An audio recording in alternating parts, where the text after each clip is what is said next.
Successful কারা হয়? যাদের অনেক ট্যালেন্ট আছে, না যার বাপের সরকারি চাকরি আছে, না যার গার্লফ্রেন্ডের অনেক টাকা আছে, বিয়ে করলে আপনি সাকসেস হয়ে যাবেন।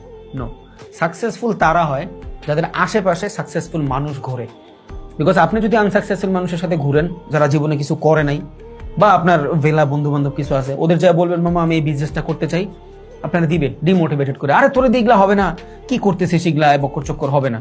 অন্যদিকে একটা সাকসেসফুল মানুষের সাথে আপনার সম্পর্ক আছে, বা ও সাকসেসের পথে হাঁটতেছে, জীবনে কিছু করবে, আপনি বুঝছেন এই টাইপের মেন্টালিটির মানুষ, আপনি ওরা যা বললেন মামা আমি তো এই বিজনেসটা করতে চাই, বা ভাই আমি এই বিজনেসটা করতে চাই, ও আপনার বললো আরে করতে থাক, তুই পারবি, আমি তোর সাথে আছি, যেটা তুই না পারবি ওইটা আমি হেল্প করবো। দুইটা সেম জিনিস পুরো পার্সপেক্টিভ চেঞ্জ করে ফেললো। বিকজ একজন আপনারা ডিমোটিভেটেড করতেছে, আর একজন আপনারা মোটিভেটেড করতেছে। সো কার সাথে উঠতেছেন মিশতেছেন এটা অনেক বেশি ম্যাটার করে ভাই, অনেক বেশি ম্যাটার করে। ট্যালেন্ট আপনারা সাকসেসফুল বানাবে না, যদি বানায় আপনার সারাউন্ড বানাবে। এবার এই সারাউন্ড আমি শুধু আপনার বন্ধু বান্ধব, বাবা মা, ভাই ব্রাদার, বড় ভাই এগুলা নিয়ে বলি নাই। আপনি কি দেখতেছেন, কই যাচ্ছেন, কি করতেছেন, কেমনে ভাবতেছেন, এগুলো সবই আপনার সারাউন্ড।